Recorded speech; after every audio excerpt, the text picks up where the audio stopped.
Welcome to the Autosportradio.com 2023 show. I'm your host, Don Kay, and we are coming to you from Green Street Pub and Eatery, 911 North Green Street in Brownsburg. Tonight's program is presented by the Indy Dental Group. It's Indy 500 veteran Dr. Jack Miller and his wife, Dr. Liz Lewis, have a spectacular practice. If you think you need your teeth checked, I highly recommend you go and see them. They have 5 offices in the area, so they'll find one that fits you. You call and make an appointment at number 317-846-6125. That's the Indy Dental Group. If you need insurance for anything, your vehicle, home, whatever, go to VP Insurance. They're located just a mile or so at 5004 West 16th Street, about a mile west of the Speedway. Talk to Mike Pardee or Tom. The number is 317-248-0070. That's VP Insurance and Speedway. And if you like Trans Am, you like vintage Indy cars, you like any kind of race car, SVRA's got it all. So go to their website, svra.com, and check out the schedule. If there's an event within an hour drive, I highly recommend you go. It's a phenomenal event. They bring great cars, great racing. You'll have a good time. My first guest is a racer through and through, and he left his home in Argentina because motorsports was getting hard to fund, and he came to America with change in his pocket, and now he's an IndyCar owner. He's a multi-time Road to Indy program winner, and he owns a shop. He built a shop in Speedway, and the first time I went in, he said, "What do you think?" I said, "Hell, I couldn't afford the door. And I've lived here all my life." He's got an outstanding team and is starting to move up, so please welcome Mr. Ricardo Juncos. Thank you. This series has been getting very difficult to be competitive. I mean, there's 27 cars, and on any given day, probably 25 could win. It is very competitive. I keep saying this for many years, even in my hometown, that my country, how competitive IndyCar is, and you can see it today. I mean, at Barber, I think we were 27 cars in 7/10 in the last practice before qualifying. So you have to have everything right to win, and that's why you see pretty much the top teams, either Ganassi or Penske, winning, because obviously they have what it takes today, and it's just so competitive. Like for us, for example, it's always something else that we're missing, that small details that, and you be hurt by big time. So this is the biggest, I think, the best, the most difficult to drive, because the IndyCar cars, it is same, but F1 drivers, the most difficult car to drive in the planet. So tight, so competitive. So I think I believe that we are having now in the last, I would say, 7 to 10 years, the best class in the planet, no question. Well, as we were talking before we started, many of the drivers from Formula One that I've talked to have said they enjoy racing here more because it's more competitive and they have a chance to win. And they have to drive the car. In Formula One, there's so much downforce, you turn left, hopefully, or right. Yeah, I think in Formula One, obviously the regulations and the money side is huge. So there is a big difference with 1 or 2 teams against the others. And now I think the max cap, the expenses, but it used to be 500 millions a year, or 600 million, so maybe 1 or 2 teams can spend that money, the rest cannot. And now, by the way the car is designed and built, you already have a disadvantage or not. So one car compared to the other can be 3 seconds off, because the concept, the whole design is, and that's it, you cannot touch it in the whole year. So it's like, imagine if you do sports and you do soccer tournaments, but one team has 11 players and the other one has 10 and the other one's 7. That's Formula One today. So if you are in the top car, you can win a championship. If you're not, you forget about it. IndyCar is the opposite, right? And the car is the same, but allow you to work on areas like dampers and rockers. There is 4 areas that is no rules, actually are open. And that's why Penske and Ganassi probably are ahead of everybody else, but the driver input in IndyCar is way more than Formula One, no question. Where do you come up with your drivers? You got, as I was telling you, we had Callum Ilott here, and people were really impressed because he really understands the sport of racing and race cars. He really gets it. Yeah, he's a very talented guy, very smart young guy. I follow obviously motor racing around the world, so when we had to decide who's gonna drive our car for late 21, when we did the last 3 races, obviously I knew him and I knew drivers all over, but so we had these Zoom meetings, and after I met with him by Zoom, I said, wow, this kid is different, right? Just by talking to him. At that time we gambling, right? We didn't know much, but we offered him the seat for the last 3 races of 21, and he demonstrated right away the talent he has, and I think he was the whole package. And the reason why, you never know in Europe, right? In F2 and the politicals plays a big role on Formula One today. So, in my opinion, he's at the level of top drivers in Formula One and F2, and he will never get the chance there probably. And we offer a seat. He came here, and during 2022, last year, we did a lot of good things, even almost be on pole position for the last race. For us was like, imagine, first time in the series with one car, rookie driver. So for us was amazing. It's not the case this year, but it's not because of him, it's because of the team. But very happy with him. I've understood that you've had some changes with your team to try and pick up the pace and get other people in spots where you think you need help. Yeah, I knew going from 1 car to 2 cars will be challenged, but I never expect to be that much. But also it's hard to find the people. I mean, the paddock in motor racing in general is empty, unfortunately. And there is powerful teams that just hire everybody and just hire even more than what they need, just to make you even more complicated. So imagine our situation, at the same salary price, who wants to work for me versus Chip Ganassi, Andretti, McLaren? So we had this advantage, and then it's not people. So, but on top of that, we had to hire new guys. So we divided the good team that I have for Callum, we divided 50-50, right? Because that's fair. And then I put 50-50 new guys in both cars. But the reason why we performed good last year is because my technical director is a genius. And even when we have people with no experience below him, we were able to show that on the track. Right before St. Pete, he collapsed to the ground. He had a heart attack. Luckily for us, he's still alive. Nobody knows this. He went to the hospital, he recovered, he had 3 bypasses, and right at Indy 500, he came back. So basically, the first half of the season, we were running with no direction, right? And that was a big punch in our stomach, right, to hold. So we had difficulties, so that's why I made some changes, as you mentioned. Before Mid-Ohio, we made some changes on the engineer side. And then since then, I think we start getting back to normal, but it's just, imagine how competitive is IndyCar to leave something like this on the table. It was terrible for us. And it goes a lot of electronics and computers and mathematical channels and calculations that you have to put in the car in order to read properly values. If you made a mistake there, and then we incorporate some simulation softwares and stuff like that with the proper people and proper protocols is good, right, the information. But if you don't have that, and it's even worse to have something like that for example, last year we don't have it. And we were kind of operating in an old school model, and it was working. So today, trying to go better, we went backwards. And without having the technical director in place was a big problem. So we made the changes.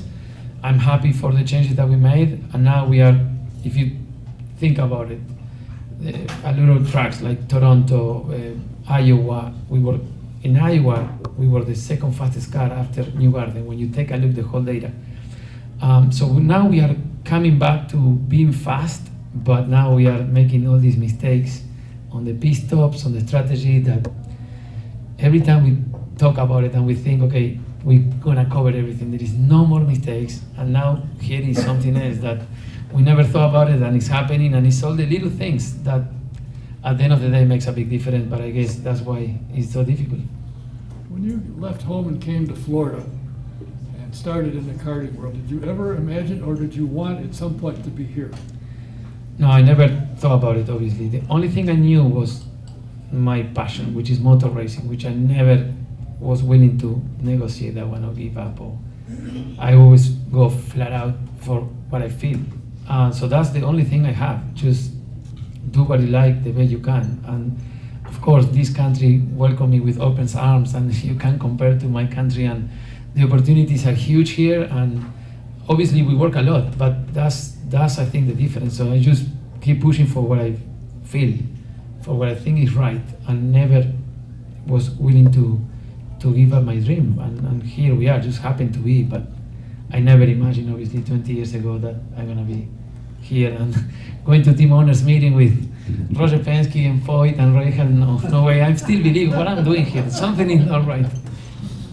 How did you and Brad Hollinger hook up? I mean, he came from Formula One. He was a major owner, if not the owner of Williams, I believe, and he sold his stock in Williams. And how did you two guys hook up? So it's a crazy story. Brad Hollinger was the majority of shareholders at Williams F1 team, and I didn't know him at all. 2017 was our first time in Indy 500 when we had to put these two cars together, Sebastian Saavedra and Spencer Pigot. And that was another nightmare that we gotta put. No one started in IndyCar in that race. You start with one car maybe in a road course, but we had to do two cars in Indy 500. That was not it.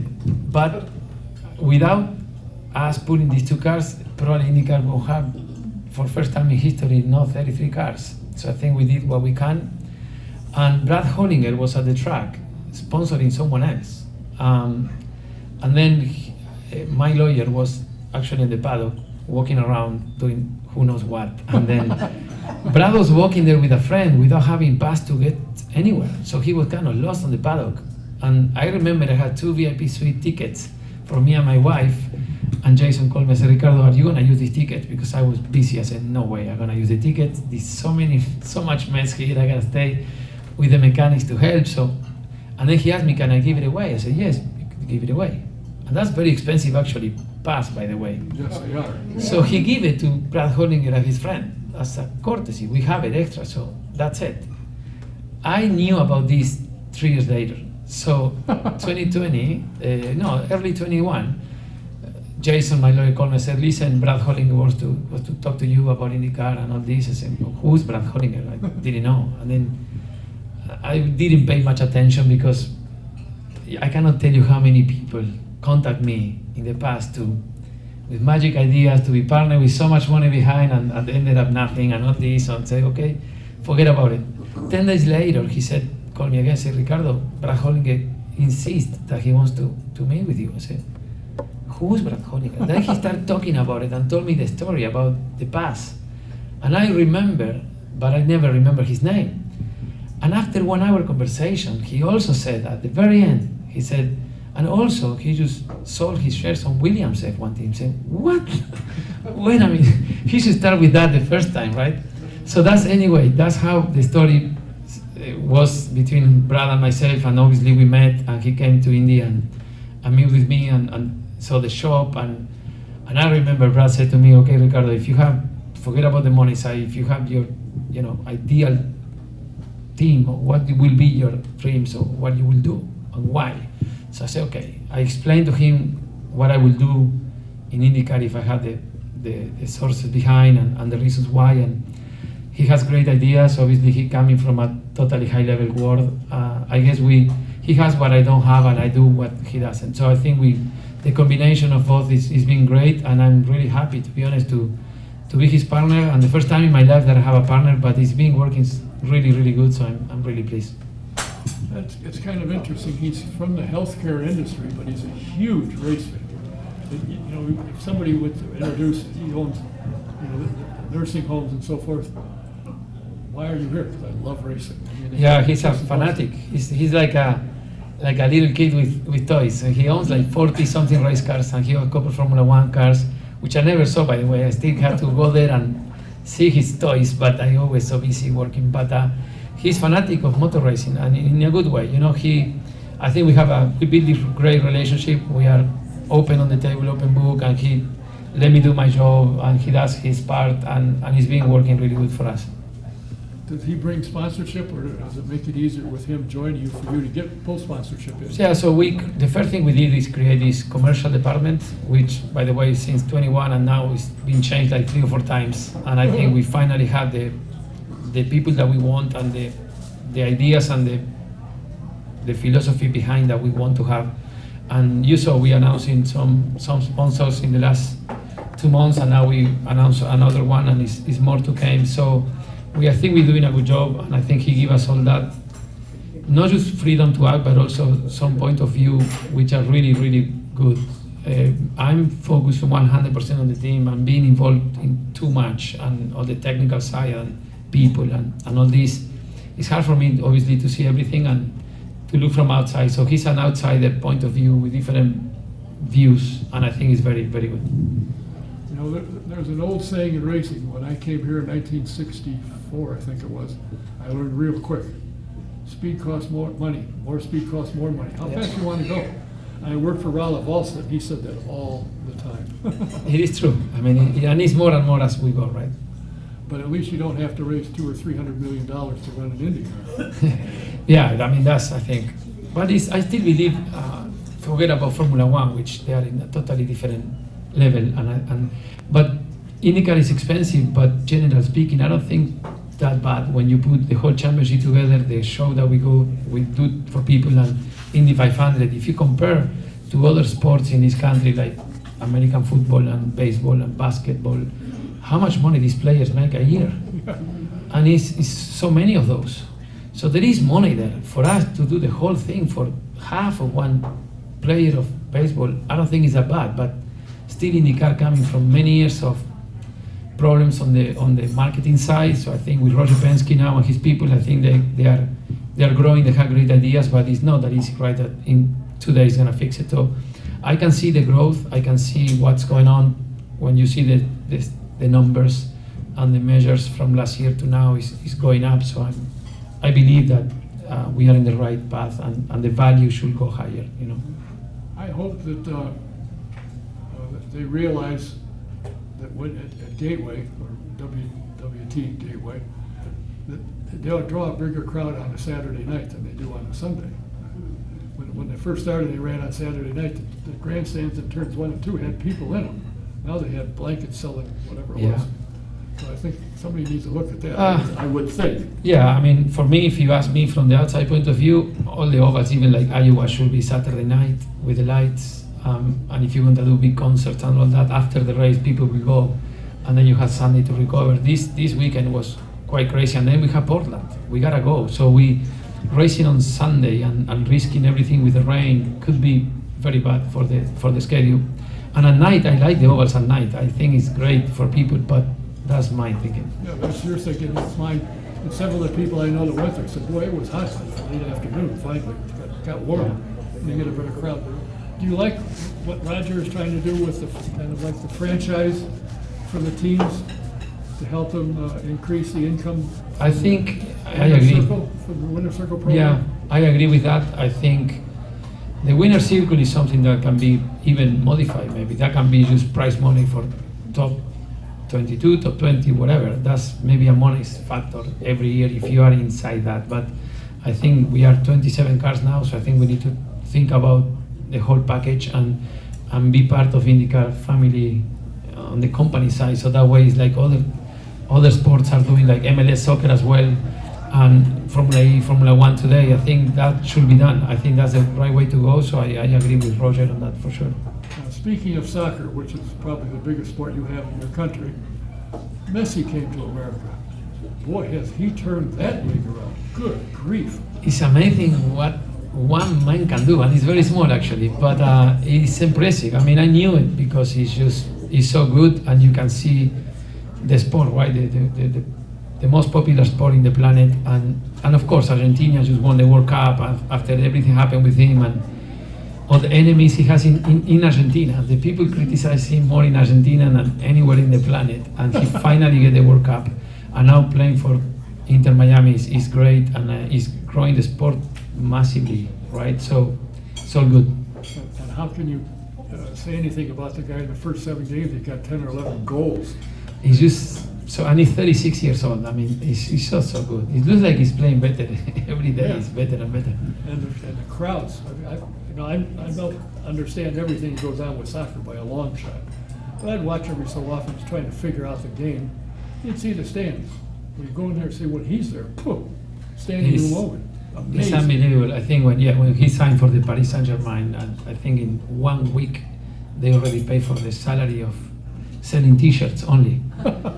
Probably he will be the same. I think the soccer match, the first soccer of him was the record in the history of MLS. Yeah. So there you go. Everybody's wearing pink color now. Yeah. And he's a good guy. He's a person that is so humble, right? So he never has any ego. He's always the same when he was 10 years old and now. Doesn't change, and that's very good to see. You know, that kind of reminds me, the thing that I like, among other things about the sport of IndyCar racing is the people, the teams. You don't hear about a driver beating his wife up, or you don't hear about any of that stuff. In all the years I've been here, I think there's only 2 and maybe 3 at the most, that have been prosecuted for something. Otherwise, nothing. I don't know. Yeah, good point. I don't know why it is, but in motor racing, it's like, yeah, you have to be. You combine everything when you think about it, right? It's the risk of the sport itself, so you have to be willing to drive the car, and you have the sport side and the mental side of the driver. But then you need to be an engineer, you need to be a mechanic. You're always under pressure. It's not for everybody, right? So you have to be special to be motor racing. A little bit crazy for sure. But then you know. Think that helps to be crazy? That's the only way, otherwise you're never able to do it. But think about it, like you can go to school to study, to be a doctor. We need medical doctors at the track, you need architects to design buildings, you need safety, you need a graphic designer, you need marketing, so you can go to school for anything, and racing has a job for you. So when you think about it, it's a big community, but everything is in a high level because you are competing. It's not like you are building houses, right? So because there is competition and you have to be the best, you're always on your limits as a human being, no matter what you do. If you're a mechanic or a team manager or engineer or mechanic or tire changer, so you always look to be better every time. And I think that fuel maybe the level of the people. And maybe that's the reason, I'm just saying, but since you mentioned that, maybe that's the reason why you don't see those things compared to other sports. No, I think it seems to me that when IndyCar was down to like 13 or 14 teams, a lot of mechanics didn't have a job and they went to other series. Now you've got 27, they're screaming for help. And the thing that bothers me is high schools, although there's one in Indianapolis that's bringing shop back, where they have engine mechanics and carpentry and electrical and all that kind of thing, where you can learn a trade and you don't have to have a college education, because a lot of people go to college and get done now. It's a big problem. We have an agreement, an alliance with Purdue University, and we're taking some students every year. We actually have 3 that we kept from 2 years ago, and they are working on IndyCar, actually, very young guys, and they're learning a lot. But it's so hard to find people like we used to, right? On the mechanics side, it's like they don't know. And today is a lot of engineers every year get the certificate and they're looking for jobs. So now I have 50 engineers and I need 10 mechanics, and I don't have mechanics.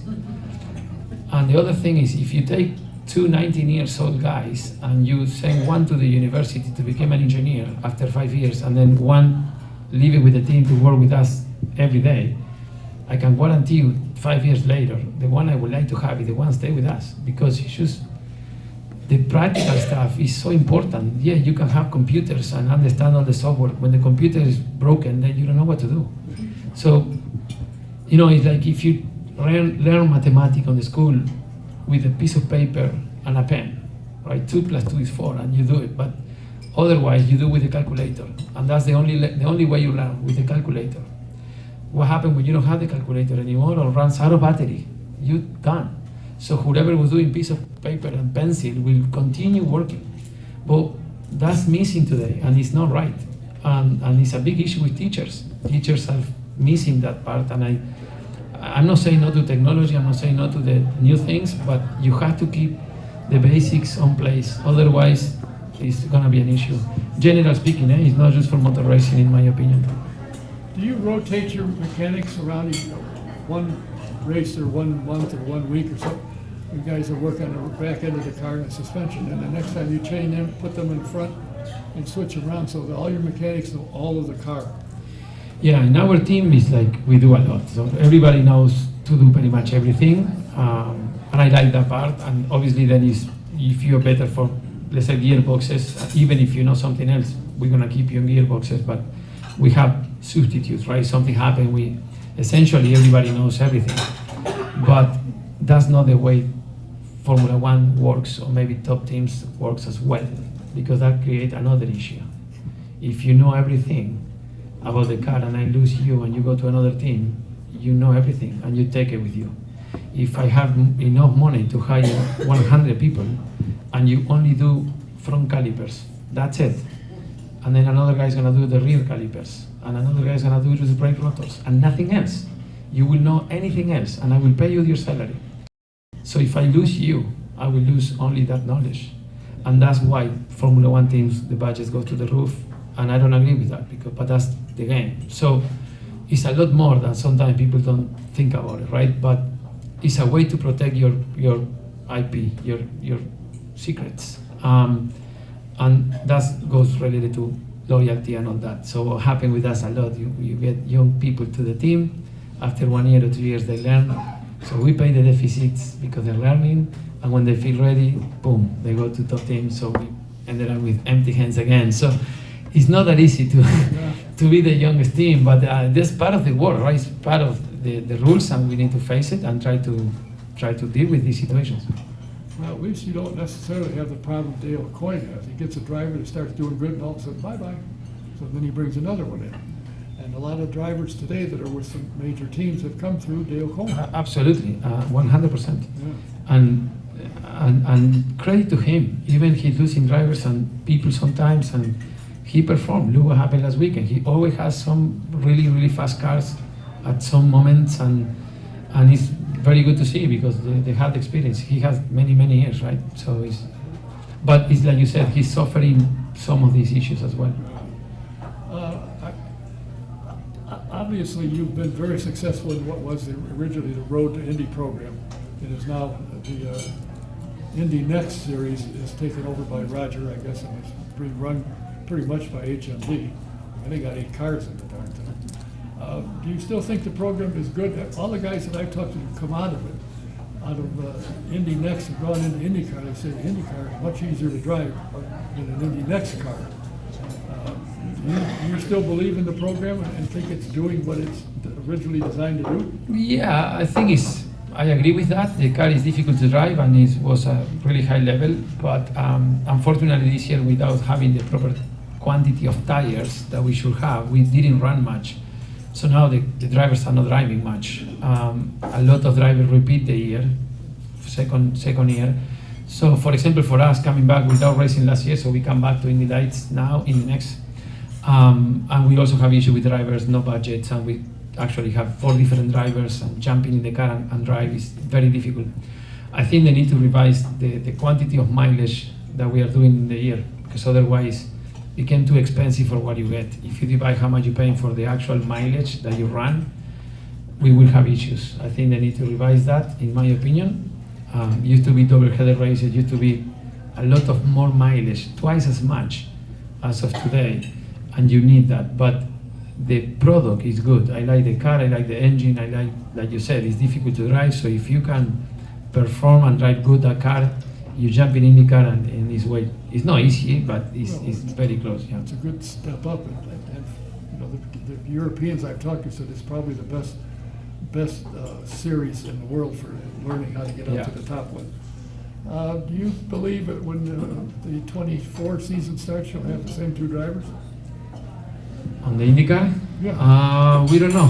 We're still working on it. We got 2 races to go, so we're gonna try to focus on the little mistake that we keep making for whatever reason. So we're gonna try to minimize the mistakes. If we can finish in a proper way, I think we deserve it. And obviously you need the luck and everything else. But and then we'll see. I still have some time with the drivers to make the right decision. It's all about combination of budgets, and there is some drivers out there that can bring budget because they have the sponsors, and depending on how much we have as a team to start evaluating driver versus money and see what we can do. Obviously, for me, the best situation would be to repeat.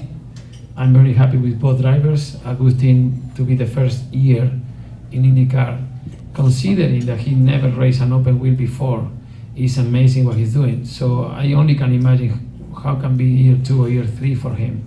So the best situation for us will be to repeat the same program with the both drivers, 2 cars again, and now we can maybe stop making the mistake that we make and start finding some results.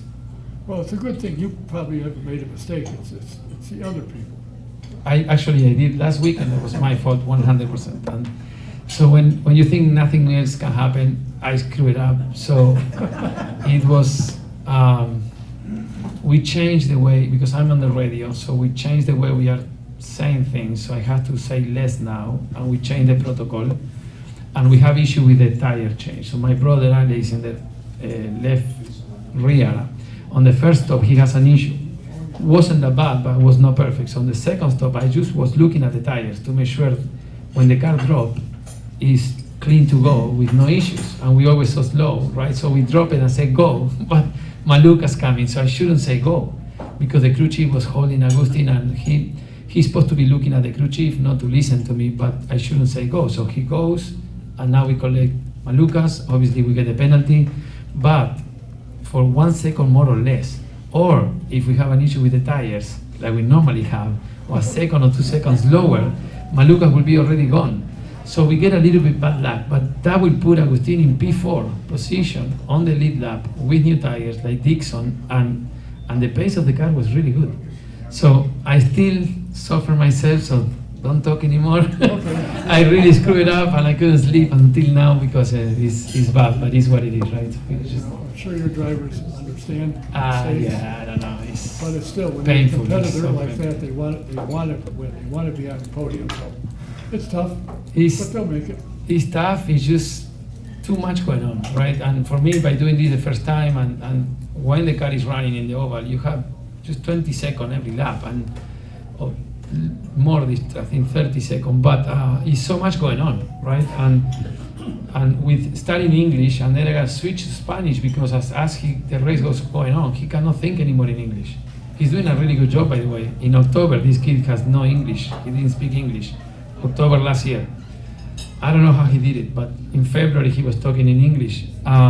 So it's the language thing that I gotta say, and a lot of new things. So it's not to put excuses, but it's just so much, and it sounds easy from the outside, but it is not. So why don't you sell a team, just be a mechanic, and you don't have all those problems? That's an option. Yeah. I seriously doubt that, because one of the things you asked when you opened the building, had the open house, you said, "What do you think?" I said, "Besides the door." I said, your trophy cases aren't big enough, and they're not. You've got, I mean, in the Road to Indy program, you cleaned house. Yeah, Road to Indy was good. On go-kart as well, we still have some go-kart, so we won many races, and those are the trophies that the driver decide to left at the shop, because most likely they took it all the time. But we built a very solid program. The Indy Pro, the Pro Mazda used to be, we did it for 14 years. 5 championships, a lot of sub-championships, and I think, like Rinus Viken and Connor Daly, I won Indy 500 2 years ago. They were first and second. They are ex-drivers from Mazda. They went through the school process. Tatiana Calderon, F1 test driver as well. So we have, at Daytona one race, we had like 8 ex-Juncos drivers racing. I think we develop a lot of good schools with the proper fundamentals of the physics of the race car, and we teach these kids how to drive, the reasons why you should be doing this and that, and that program was very successful. But right now we stopped the Indy Pro because lack of people, so we don't have enough people to continue, and focus on IndyCar now takes a lot of effort, so we reducing the Road to Indy program. So are you ready to go to Portland?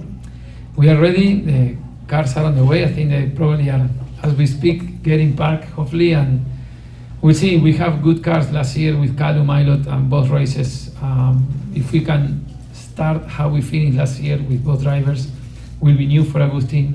Every track for him is new, but at the first practice he's just 1/10 off maybe of Callum, and he's doing a really good job. So we hopefully can minimize the mistake and not make mistakes, and we can finish in a decent way the season. Well, certainly wish you well. I myself personally am really impressed with what you've done, how you started, and where you are, and how you're doing it, and the way you're doing it, and putting a good program on the track. It's nothing you have to be ashamed of. I mean, your crews look good, the cars look good.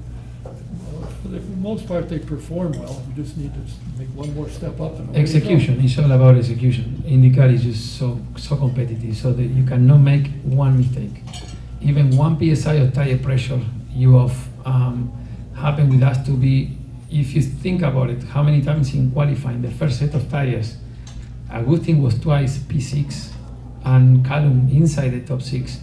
And then second set of tires, when everybody improved these 2/10, we were wrong on the tire pressures, and we everything right, we were top 6. And then here we are, P8, P9, and now we start 18, 20, the race. And just everything evaporates so quickly if you make just small mistakes. So it's hard, but I guess we just need to keep doing what we're doing and learn. Like you said, like I always say in life, you know, you do things right or you learn.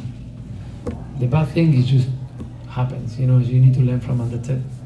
Well, I certainly hope that Callum and Augustine will stick with you. You've got a good crew, you've got a good thing going, you've got a nice shop. You're in the sports cars too. I saw you. We were in 2019. We did a Cadillac program. Oh, that's right. I just saw a picture on Facebook. That's a I chapter didn't on look my, at the date. if ever I write a book, will be a chapter that things that I did wrong, but we learn a lot. But yeah, we did IMSA 2019 with the Cadillac, and we learned a lot of things, but we were not ready to make that jump. So we're going to stick with IndyCar and road to Indy. Open wheel, flat out, no Okay. 80% Okay. strategy of sharing cars and all that. There you go. Well, we wish you nothing but the best, and I appreciate you taking the time, because I know you got to get ready to go and head for Portland. Yeah, we're going tomorrow, so I'm getting back tonight and see what happens. And thank Myra for me. Yeah. For our race. Just tell her thank you. I will. Appreciate it. Thanks for being here. Good luck this All right. weekend. Thank you very much once again, and it's a pleasure. Thank you guys for Where are you going?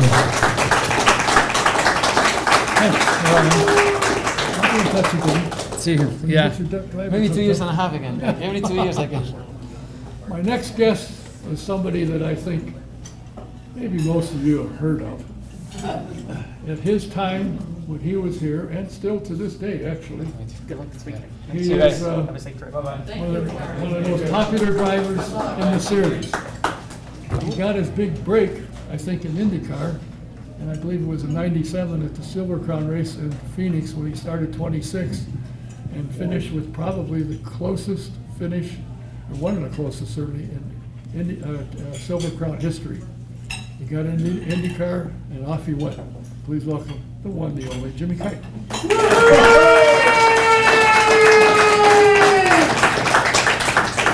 Well, there's 3 people that are hooping and hollering. That never gets old. Good.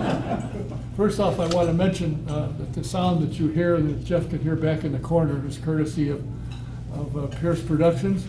And I forgot to mention, we got an old guy in the crowd. He's having a birthday. Mike Ebla. Where is he? Right here. Oh, there he is. You beat me to it. Happy 21st birthday, Mike. Welcome to the club. Yeah. So, Jimmy, what got you started in racing? How did you start to begin with? Remember a while ago when he said, "You got to be crazy"? Yeah. And I started that way. I just, as long as I can remember, Dad would bring me over to watch like a practice day or qualifying day at Indy from when I was itty bitty. And then I remember watching a sprint car race in Farmington, Missouri when I was quit it. When I was I don't know, 4 or 5 years old, and I remember seeing a dirt sprint car with a wing on it. And when they came off for the feature and were doing wheelie stands, I was like that. I want to do that for the rest of my life. I thought that was the greatest thing ever. And then as I got a little bit older, Dad got me. Well, we'd always go into the garage, went down the pits after the races and meet all the drivers, and I'd want to sit in their cars. And one of them, Jerry Russell, who owned Maxim, I mean, he built cars forever. He's like, well, "You have got to put that kid in a quarter midget." And so, I started racing quarter midgets when I was 8, and worked my way up, and then once I started getting higher into like quarter midgets and mini sprints and stuff, then I found out you could, if you get up far enough, you can actually make a living at this. And I thought, well, that sounds way more fun than normal jobs what my teachers are saying at school. What were your highlights that you thought helped move you up the ladder? What events or what series or something that people took attention, say, we got to get this guy and bring him into our series, and then you started your way up? It happened fast, just because, we moved around a lot, but the last thing that my parents could help me out with were mini sprints. The 1200 mini sprints, and we did that back when I lived down in Atlanta. So we raced the Southeast Series. But that was, I remember Dad saying, if you want to race sprint cars or anything more, you're going to have to go find someone else. We can't, do that. But that was right when, Thursday Night Thunder was huge back then. This would have been, early 90s when all this was going on. And I remember even Jeff Gordon's stepdad, John Bigford, we were talking to him. It was Jeff's last year in the midget. He'd just got his nationwide deal. And even John was like, man, as soon as that kid turns 18, you got to get him up to Indianapolis for the Thursday Night Thunder stuff. And I did. I literally 2 days after I graduated, I was up here. Everybody else was at graduation parties. I was at home packing my car. I was ready to come to Indianapolis. And, I was walking around, I had flyers, I was passing them out to teams, introducing myself, just trying to, anything I could. Unfortunately, Tom Hooker and John Black, who they had the Subaru midget back then, they I don't know why, they took a shot on me one weekend. We went up to Michigan and we ended up winning the heat race. And as soon as I came in, they're like, "You never driven a midget before?" I was like, "No." They're like, "Well, you're our guy." So like 2 weeks later, we went to Bloomington for my first USAC race. And they just sped up everything. Like, we did good there. So then they were like, well, you know what? Let's go try Salem. You did really good here. Let's go try Winchester. It was like really, really fast how it happened. And then the motor blew on the car, and that was basically it for that. But I jumped around in cars a lot real fast, and everything happened so fast. I went down to the fall to run a sprint car race down there, won the nationals down there. The biggest one probably that turned me was 97, the Copper World. I was 20 years old, wasn't even 21 yet. My name wasn't even on the car. It was kind of a favor to a friend that I even got in this car. I think the team was basically like, all right, let's put the kid in the car for one race, and as soon as he doesn't do very good, we can put in the car who we want to put in, but at least, we got this favor over with. And then I win the race. And so it was like, I remember when the race was over, they were like, what do you want for IRP? And I'm like, so I am in the car for IRP. Oh yeah, you're our guy. Can I please have my name on the car? That's all I want, just my name on the car. So showed up at IRP and my name was on the car. And then 4 months later from that, Andy Evans calls me and I'm in an IndyCar test in Colorado. It really was crazy how fast it went. It's amazing. I think C.J. Leary has still got tears when he thinks about it, because you just beat him by a whisker, and you came from way back to catch him. That was a fun race. Like I said, but yeah, we started 26th. Yeah. And as I was working my way up, I remember when the first yellow came out, and normally when you start in the back, you're kind of wondering how far around the leader is. And I kept seeing Chuck Gurney. It was Chuck Gurney that I actually got for the win there. But I started, counting up, and I saw Gurney and I saw Kenny Irwin, because at the time they were first and second. And I'm kind of looking on around, like waiting on the rest of the pack, come up, and I'm like, oh shoot, I'm almost top 5 already. You start going from, rather than, oh, I just hope we have a good showing, to that mentality changes real quick. I was like, we have a shot. Like, we might be able to pull this off, and we were lucky enough we did. Yeah, and you're right. Andy Evans jumped on you real quick and came into the team, and he took you off to do a test. Maybe it was Colorado. I don't remember where you went, but I said, be careful, he's going to sign you. And I said, be careful. Not that I knew anything, but yeah, it was another one of those. And somebody was in the shop the other day and we were talking about it, because when that happened, there was no Indy Light Series. Right. We all were jumping. Tony Stewart and Boat and Tice Carlson and Daniel, myself, all of us. We were going straight from sprint cars and Silver Crown cars to an Indy car, because even like that test that I did out there in Colorado, Thursday, like Friday was first practice, so Thursday they let me do my 40-lap rookie test, and I got a couple extra laps in there, but basically it was 40 laps at the speed I was supposed to be. And then when it was over, I'm thinking, okay, now I'm going to get some laps to go out and run full speed, let me get comfortable and do what I want to do. And they're like, nope, you're good. Your first laps will be tomorrow in the practice session. So I mean, literally the first lap I got to run the way I wanted to. I mean, I was out there with Guerrero and Ari and all those guys, and it was. I mean, I learned so much. That was my first time really learning what dirty air was. I was catching Guerrero, and I got it behind him, and the car just took off. And I mean, I thought I cut a tire down or something. So I'm pitting. You come down pit road, I'm like, what? Which tire's flat? You're fine. Go back out there. Really? Okay. And then we ended up being like 6th or 7th quick or something. And then, like you said, once Andy kind of saw what he had, it was a night before the race, after we'd qualified, after we had run all the practices, and I'm sitting here thinking, man, we got a really good car. We might have a chance to win my first IndyCar race. Andy puts a stack of papers in front of me. He's like, sign this, you're not driving the car tomorrow. 21 years old. Who at 21 wouldn't have signed that? And it was a great year and a half. He had originally signed me to a 5-year contract, which, I mean, I love that crew and that team, and I can tell you right now, I still wish I kind of could have done my career backwards, because that was the most fully funded crew members, everything he was just saying. I mean, we had everything there at Scandia, and I didn't have a lot of stuff I still was learning. I mean, I'm learning downforce cars, I'm learning rear engine cars, and I wish at some point after Scandia was over that I could have got to do that again, a fully funded team. After I learned all this stuff that I had learned, I was like, man, if only now, I was driving for Scandia. But it was a great opportunity, and I still thank him every day for giving me that shot when nobody else had. What's it like to realize that at that time, and if you were in the crew, which I was, and in the garage, you look out and all these people around wanting to see you, wanting a picture with you, wanting an autograph, and still to this day, when I announced last week you were coming, you got a bigger ovation than, say, Don Kay's program. Just super lucky. I mean, the whole time has been, any time I've got to do something, whether it was in mini sprints or USAC stuff or Indy cars or whatever. I mean, and it probably goes back to, I mean, everybody here that's been at a racetrack knows my mom and dad, and I've probably met them and knows how amazing and wonderful they are, and they embedded that in me back when I was a kid. Always be humble.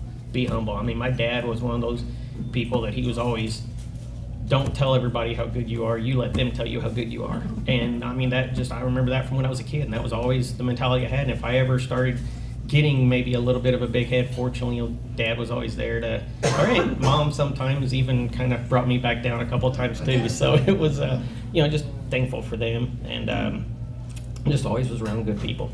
Your mom and dad, when they were around, which was most every race, they'd always stop and look me up and stop and talk if I ran into them somewhere. They were super people. And how are they doing today? I know your dad's retired, because I send him stuff on Messenger or whatever it is I send, and he'll respond, so yeah. I know he does check things. How's your mom doing? I know she's had some problems. She has had a rough last 2 or 3 years. Right after COVID, she had, I think it was, all in a quick period. She had a heart attack and like 3 strokes. We had triple bypass. They had to have her on a ventilator for a month. Then when she came out of that, she had another procedure, had another stroke. And so we're getting her back. I mean, Dad's got her. She's back up and walking. I mean, she's more mobile now than she's been in several years. We're just, they're all still trying to get everything right, but she's still here. So we are super, super thankful for that. And I told them we were going to be here, and they did say to tell everybody here hi. So I keep telling you to tell them I said hello, and they probably say, who? Absolutely not. Who? No, I said, guess who I'm going to see tonight? I said, will you tell him hi, and you tell everybody hi. Now, from a race car driver to a signs.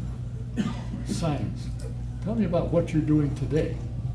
And believe it or not, for those of you who may not know, he's involved in motorsports in the sign business. Yeah, we, my wife Mindy, her and her dad had a company here in town that was called Brownsburg Signs. And then in 2015, he passed away in an auto accident. So after that,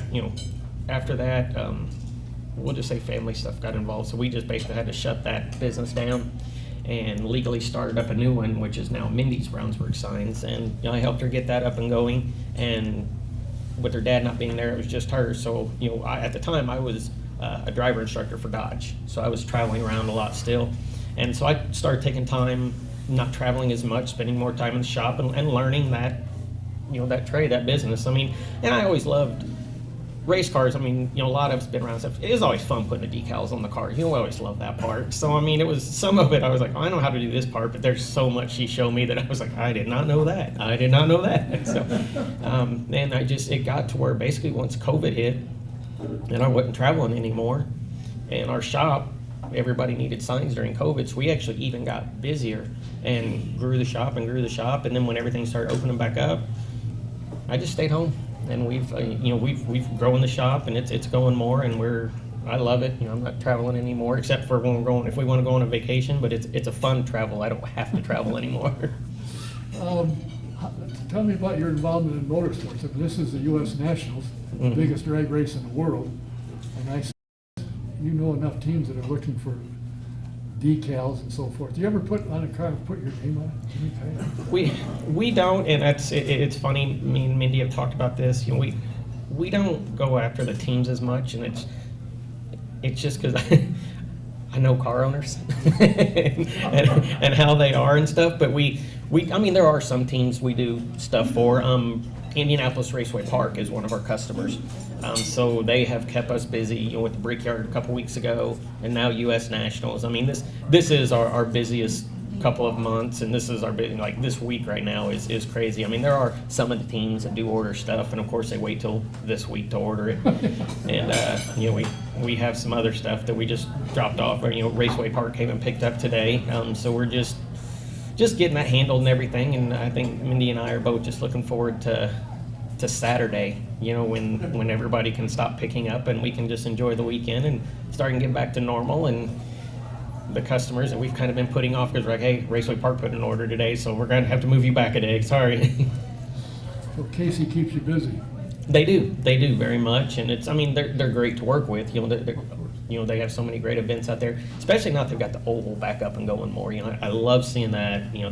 That's great. I mean, that's one of the reasons I originally moved up here. Is wanting to run a Thursday night Thunder show there at Raceway Park. So I'm glad to see the oval back up and going. Do you get the time to go to any races anymore? Not very often. Occasionally. Yeah, we'll go every once in a while. I watch a ton of them on TV. I mean, we just, that is the one thing with being busy at the shop is, and I might even mention it. Like one of my closest friends, Jeff Dodge, runs wing sprint car around here a lot, and he'll even, hey, let me know if you guys want to come out. Leave your garage pass at Circle Center or wherever and stuff. So we might go see him every once in a while, but for the most part, it's when we get home, we're burnt out and tired, and we'll watch them on TV. Flow TV and watch away. Yeah, exactly. Now, where is for those who don't know, this is his wife Mindy sitting here all by herself. Where is the shop located? Obviously in town here somewhere.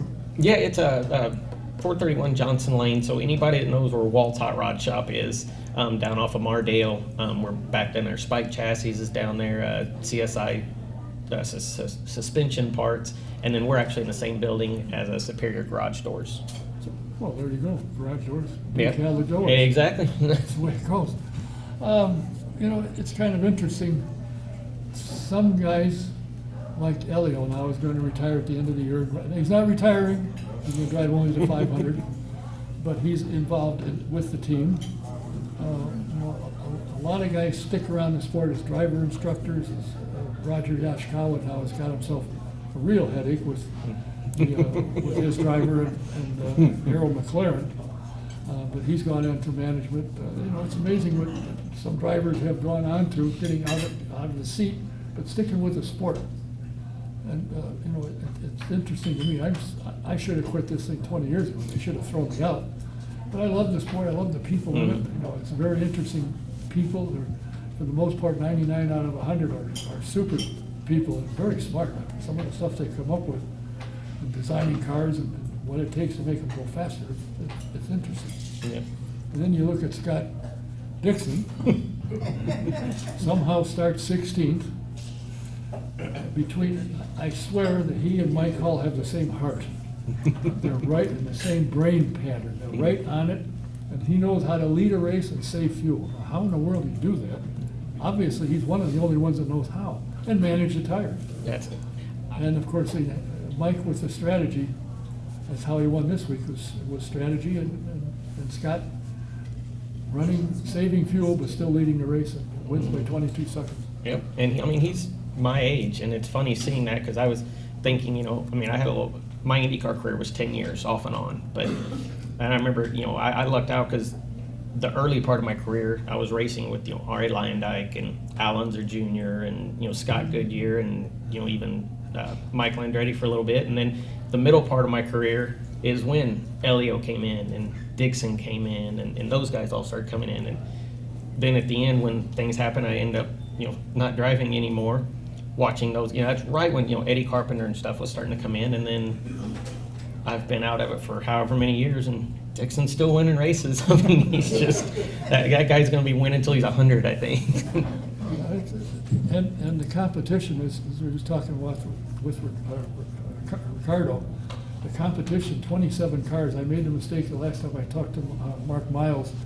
I said, you know, out of your cars, there's anyway, 8 to 10 cars can win. He said, no, there's 15, 18 that can win on any given Sunday. The competition is that good. It is, like you said a while ago, you know, just the team that makes the least amount of mistakes. I mean, you see that nowadays where it starts off, there's 15 cars with a chance. Well, the first pit stop, 10 of them make a mistake, and now you're down to 5. I mean, that's what it narrows down, but it's just that one little thing. Like not watching the left rear tire changer, where he's telling you he's not ready, and take it off, and the wheel falls off. Yep. So that happens. Yep, it's part of it. It's unfortunate, and I hope that this next week that Juncos Hollinger Racing can put one together and show what they're capable of doing. Absolutely.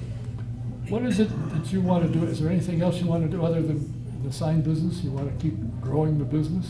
Yeah, I mean, I am so content with that right now. I mean, I love getting to work with Mindy every day, and, you know, that's what we want to do. We want to, you know, keep growing the business. I mean, every year so far it's gotten bigger. It was funny because, and I won't say age caught up with me, but my lack of working out these days. I mean, when I was, you know, in Indy cars and all that stuff, you know, you worked out all the time. You're at the gym, you worked out. And there was earlier this year we had a go-kart event at a track on the north side that we'd go up there and run for hours just to keep in shape over the winter. And Beechler was there. Donnie Beechler, me and Jeff Dodge and myself and Beechler. And Beechler said he's got a couple sprint cars, and he's like, man, why don't you come run one of my sprint cars next year? Or this year is coming up. And I mean, back of my head, I was sitting there thinking, you know what? That might be pretty fun. I mean, I haven't been a sprint car. I think actually Mike Blake's was the last sprint car I drove. So I was like, you know, that'd be pretty fun. You know, I wouldn't mind doing that. And then I went out and we got in these go-karts, and it was an 8-minute session. But I mean, it's anybody that's been to Fast Times on the north side, I mean, it'll wear you out, but that's why I used to go there for training. And I remember the first couple of minutes, it's 8 minutes, first couple of minutes, I'd look at the little chart, and I mean, where am I at? Okay, all I'm focused on is top of the charts. I better be top of the charts. About 4 minutes in, my visor was up, and all I was worried about was how much more time do I have? When is this going to be over? I got to get out of this car. I'm done. I'm ready to go home. I don't want to get sick. That was, as soon as we got out of that, I looked at Donnie, and I'm like, I'm not driving your sprint car this year. I do not have the time to go to the gym that much. But for about the next month, I did. I was in the gym doing everything I could. I was like, I'm going to get in that sprint car. And then we got busy at the shop again, and I'm back to, I don't belong in a race car right now. Do you do a lot of transporters? No, we just recently started getting into the wrapping side, and it's more commercial stuff. But we do some, you know, trailer stuff. But one of the things right now is like our shop isn't ginormous, so we can't put like semi-trailers or anything in there. 20, 24-foot trailers, about all we can get in there. But we're getting up there. I mean, I've done some actual like semi-trucks, you know, done them, but not the actual trailer part. We've decaled them, but not a full-fledged wrap stuff. I was going to say, if you ever get one, call me. I'd like to see you on a ladder doing the whole. We actually did at Off-Road Campers here in Brownsburg. You know, they're starting to sell some here, and they just have a facility out in Pittsburgh that when that thing finally gets open, you guys need to go check it out. It's going to be awesome. It's like a mini Bass Pro Shop in there is what it looks like. But Mindy and myself, we just wrapped 2 different walls in there, and one wall was 11 feet tall by 24 feet.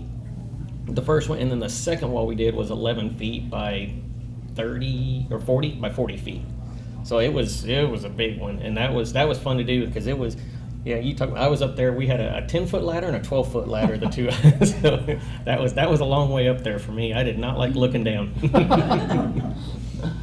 Well, do you have the equipment to make a 40-foot, 11-foot ladder? You have to make it in pieces. Do you have a No, machine we do it in pieces. Our printer, it can print about a little less than 5 feet wide. But I mean, as long as we need it. But it's just so, and that's, if you look, even the companies that do the semi trailers, they do them in segment. They're like 5-foot section, and that's what I did with the wall. I mean, it's just like wrapping a trailer. I see.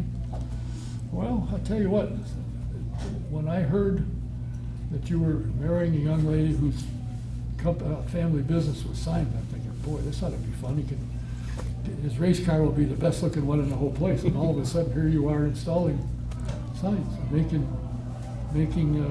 decals. I still think one of these days you ought to put a little Jimmy Kite on the side of one car and see if anybody notices. I learned as I got older, rather than trying to spend all the money I earned on race cars, it's better to just make it and put it in your pocket and go hang out on a beach. There you go. That's a good idea. So where's your next trip going to be, and when would you have time to go? We plan one because we always know how this month is. So our 5th anniversary is coming up towards the end of September. So we're heading down to Key Largo for our anniversary at the end of September. That's a good idea because the hurricane is going north of there. So Exactly. And trust me, anytime they say hurricane, of course, everything we booked, we made sure it was like, you could cancel it a day or two before, just in case. We've been through this before. Well, I'll tell you what, I always enjoyed when I worked for Simon Scandia and then later Scandia. It was fun to have you around and work with you and listen to you when you were talking to Richie working on the cars and the guys. It was kind of fun. It was a really fun group, all the teams. I hated each time that we'd lose one of the teams. When I first got there to Pikes Peak, we originally, there was 4 cars there, and then, they cut the MyJack car right after that, and it just, every time they cut one, I hated it because I knew some of those guys were leaving, and it just, you know how it is, you become a big family, a traveling family. And of course, one of the tire guys that worked on Simon and Tires is sitting right over here. Started with Mel Kenyon. Mm-hmm. And here he's sitting, and he tells me he's no longer working at the museum, but he's going to be working for a team when the IMSA comes to town. So he doesn't give it up either. Absolutely, it's a hard habit to break, that's for sure. Well, I'm glad you took the time to come here. Thanks for having me. Chad. As I said, there's more people that know you than me and remember you than me to pester you. I'm just glad they remember me. That's the important part. And they're all happy to hear you. There's one with a hat on over there. When she heard about you, she about had an accident. One of our favorite people in the world over there. That's what she tells me. That whole family is. They're an amazing family, aren't they? Yeah, but look at the poor old guy. He had a birthday. He's getting older. Everybody else is young except Mike. He's advancing for some reason. I don't understand it. But anyway, I want to thank you for coming. Wish you nothing but the best. If anybody needs a sign or stickers for anything, how do they get a hold of you? Come by the shop, or you can call the shop. Google is great. Apparently, addresses and phone numbers and email addresses and websites and all that. All you got to do is say Google. I'm sure my phone's probably going off right now. It's listening to us, But yeah, we're here in Brownsburg, but we're listed everywhere. We got a website. We're on Facebook. Phone numbers. Your website address is? BrownsburgSigns.com. But the website is, I know on Facebook it's Mindy's Brownsburg Signs. I think the website is just BrownsburgSigns.com. No, she says no. Whoops, it's Mindy's. They're both Mindy's. I noticed it's not Jimmy anything. It's No. I'm just a grunt guy in the back. So she is. She's the important one. She's the looks and the brains. There you go. All right. Well, thanks for coming in. Wish you nothing but the best in your ever-growing business. Thank you. And happy 5th anniversary when it comes around, since I won't be there. I'm not going to Largo to have a drink with you, so you're safe there. Thank you. Well, thanks for coming in. I appreciate it. It's great to see everybody. Thank you. Here he is. What more can you say, Jimmy Kite?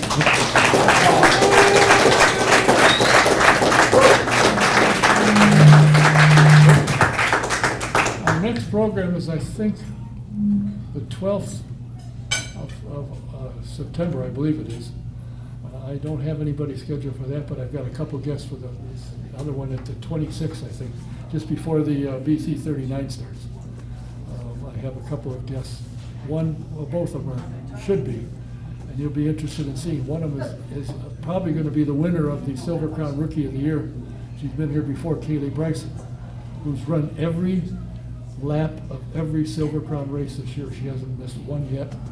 She finished 7th this past weekend, and they're running this weekend in Du Quoin, and then she's going to run the BC 39, so she should be in town for that.